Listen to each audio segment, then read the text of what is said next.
Hi, thank you for joining me. Today we're going to be discussing the classic Pilates move, scissors. Now there are two different ways you can do scissors. One school of thought is that your legs will start straight up toward the ceiling, one leg will come toward you and the other leg will come away. The first school of thought is that the amount that the front leg comes toward you should equal the amount that the back leg reaches away, just like a pair of scissors that's working. So it's a very controlled, very limited range of motion unless you have a lot of access to your hamstrings and that leg can really come toward your face, then your other leg can reach away. For a whole lot of people though, the hamstrings really prohibit that kind of movement. To keep your pelvis in neutral and to reach your legs up toward the ceiling and have them be straight, for some people, is all the hamstring movement really that they have to work with. Okay, so what happens if that's you, if it takes everything you've got just to get your legs up toward the ceiling, go ahead and put a slight bend in the backs of your knees so that you do have an openness and can allow the legs to move back and forth. Now, the other school of thought is that, yes, the front leg should come toward you as you scissor, but you're allowed to let that bottom leg open and go until it's, parallel to the mat, even if you want. What's important is that you keep your spinal position the whole time, okay? So we're gonna set ourselves up in good alignment, and if you can maintain your alignment, feel free to move that leg however much you want. We're going to look at both of those ways to do scissors, as well as the modification with bent knees. One thing stays the same through the whole thing, and that's the breathing.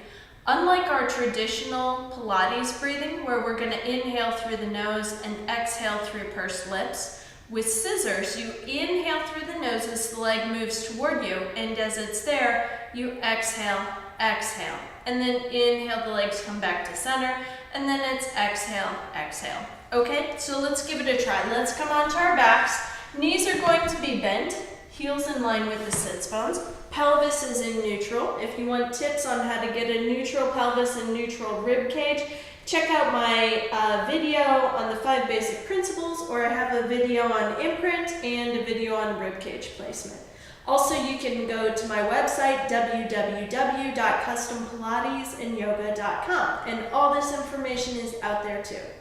Okay, so on your back, neutral position, inhale, lift one leg to tabletop, exhale, lift the other leg. Now, find that inner thigh connection. In something like 75% of people, inner thigh connection will correlate to abdominal connection, okay? So we find those inner thighs, neutral spine, inhale into the sides of the ribs, tilt the chin slightly, exhale, the bottom rib tucks in to lift you up, and we're gonna lift the legs straight toward the ceiling. Now, as we do this, the low back does reach toward the ground.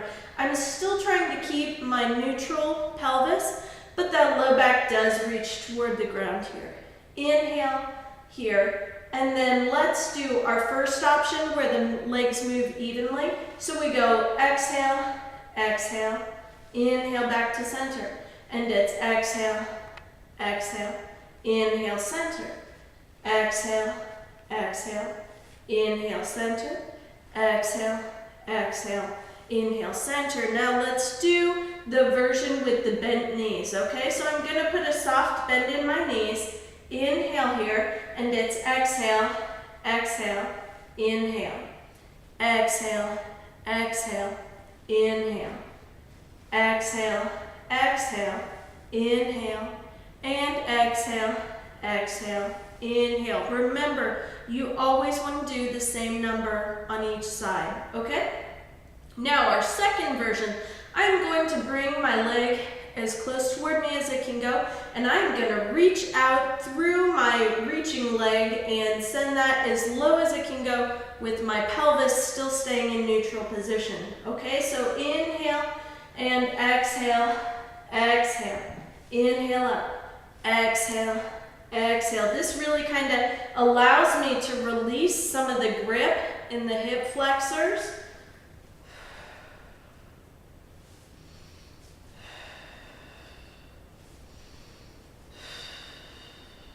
One more set here.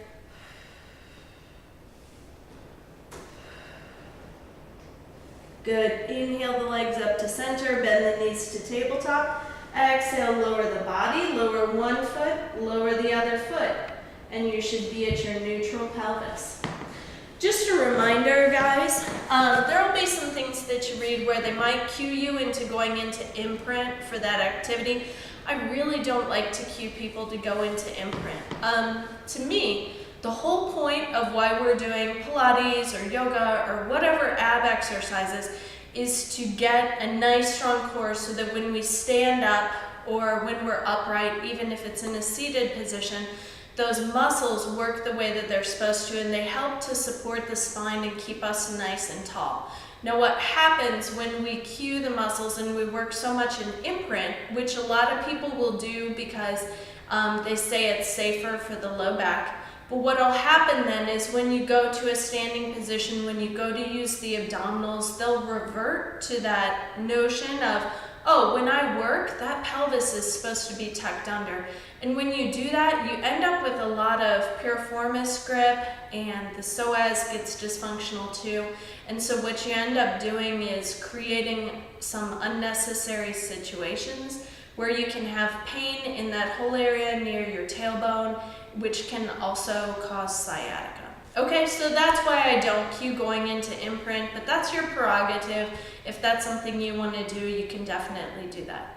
I hope you've enjoyed this video, and if you'd like to see more videos, subscribe to my YouTube channel, and as always, you may find me on my website, www.custompilatesandyoga.com. Thank you.